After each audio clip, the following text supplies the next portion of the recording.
Hey YouTube, it's your boy Tomoko-Kuroki here. Um, I'm gonna do something a little different rather than just talk about politics 24/7.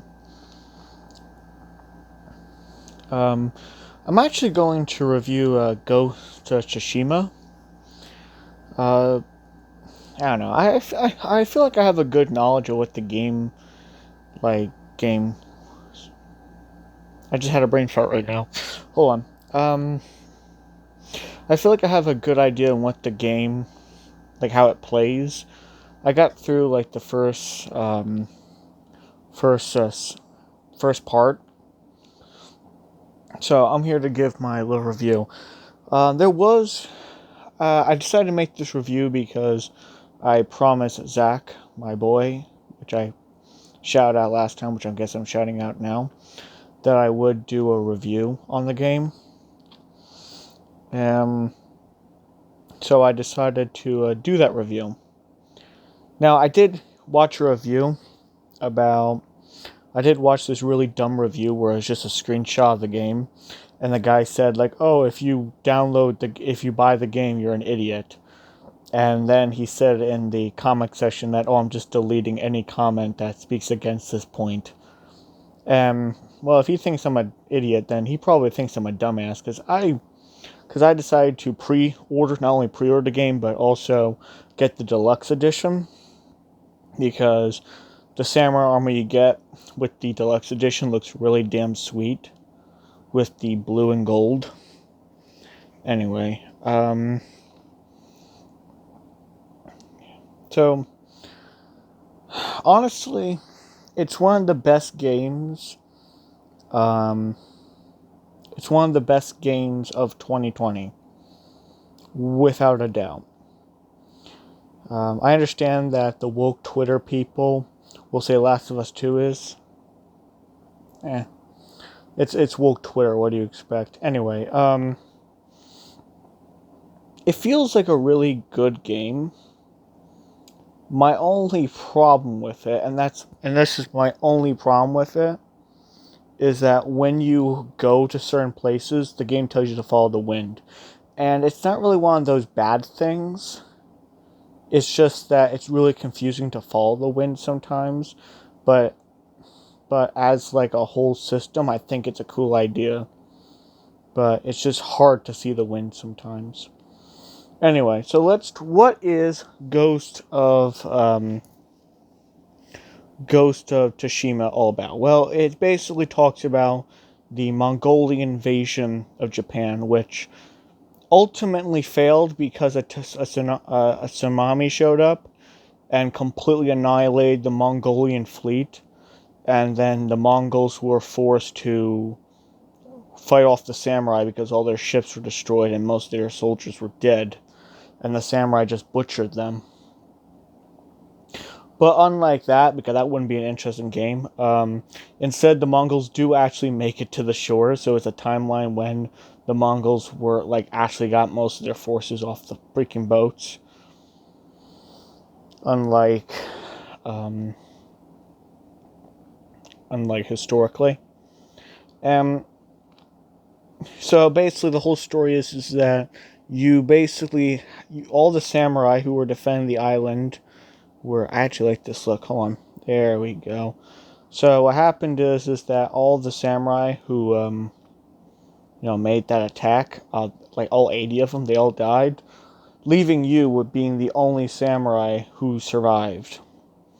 And the game basically makes it so, um, like it's basically a game where you become you start off as a samurai, but you move more and more closer to being a ghost once you gain more recognition from the peasants and you fight back against the Mongols who are occupying your land. And the game does this pretty well. It is a mixture between Skyrim and Assassin's Creed. It has that whole triangle to square kind of combat. But on the other side, you have like the open world aspect, the whole. Also, in order to get armor in this game, like armor and different weapons, you need to do missions and do objectives in order to get armor. You will start off with not so good samurai. Like you'll have probably the worst samurai armor in the game when you do part 1. But when you move on to part 2, you'll get better armor, trust me. Unless you ordered the deluxe edition, which I did, and then you managed to get the Hero of Tsushima armor, the beautiful blue and gold armor with the fur coat on it. In which case, I actually had the pleasure of using that, and it was a really badass armor set, to be honest. My only problem is that eventually that armor, despite you paying $10 for it, it does kind of get, like, you will have to switch it out eventually. For example, when you get your father's weapon, when you get your father's armor, I mean, not your weapon, like your father's armor, as soon as you get that thing to, like, because you upgrade your armor, you don't buy it. You buy the upgrades to make it better, and when you buy the upgrades to upgrade it, it makes you look more like a samurai. Like, you'll start getting more armor on it. The headpiece will look much cooler.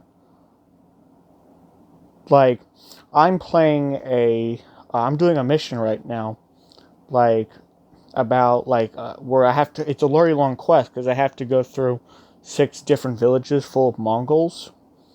And the armor looks super cool when you level it up, because you actually look like freaking Takeda Shingen, you know, like with the helmet with, like, the white fur on it, on the back of the helmet. It's pretty, like, awesome. I'm kind of now using the father's armor. I actually had enough to upgrade it twice, so I actually have, like, the full helmet and whatnot.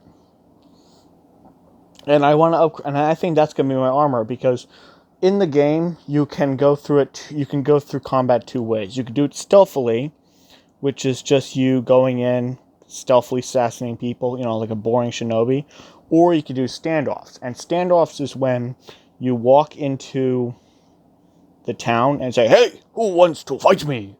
Or, "I challenge any of you, send your finest."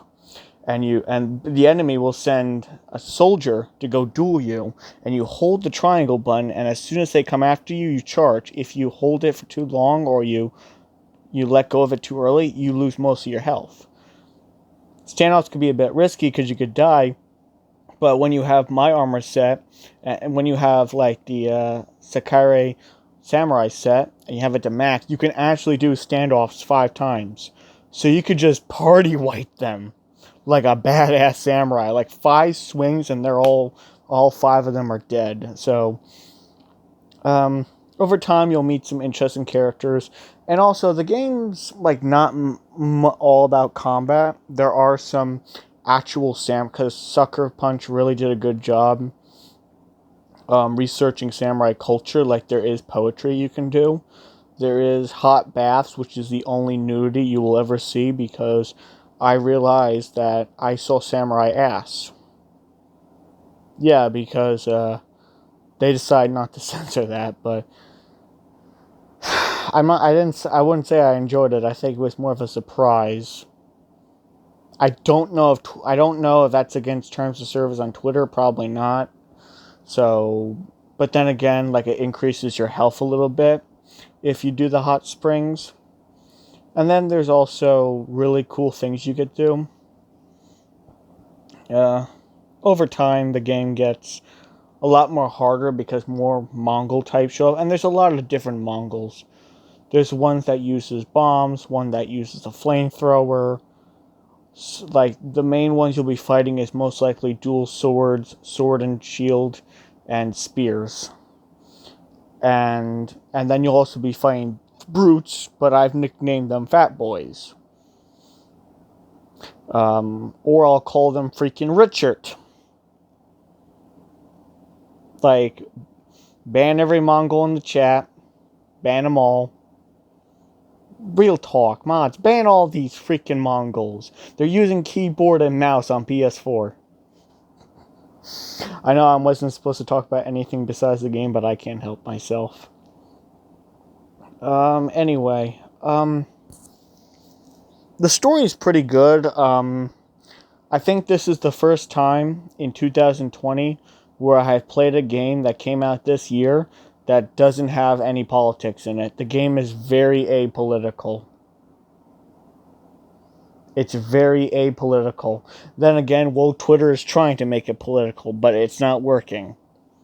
Because Ghosts of Tsushima players are essentially samurai, and they will continue to be peaceful and sit in their beautiful garden full of cherry blossom trees, and they will write beautiful poetry on how the Last of Us 2 fan base has declared a jihad against this game because this game will definitely get Game of the Year. It's much better than Last of Us 2. And we're just writing poetry like while they're acting like fucking Ellie and Abby and just going fucking berserk. And they're just ripping and tearing, and we're just sitting here peacefully enjoying our day. The game is really good, and I love the graphics. I love this game's atmosphere. I love, like this has to be one of my, this game rose from to be probably my top 5 favorite game. And that surprises me, because I thought I was going to have to, I was going to have to point things out historically, which really don't. Like, the only thing historically that's wrong with the game is possibly the bowing. That's a little bit more early period, like very modern. They're doing bowing, but other than that, it's pretty fine. And I think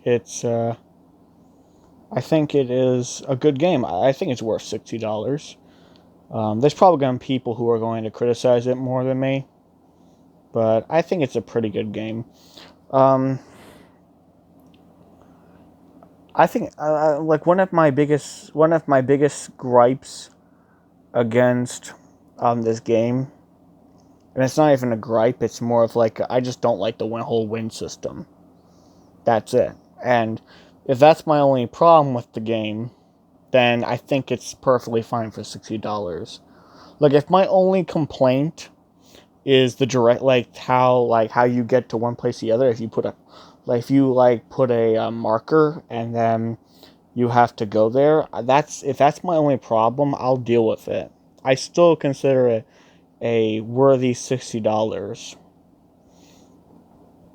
I think one of the and honestly, and the combat is beautiful. The combat is gorgeous. It's very samurai-ish.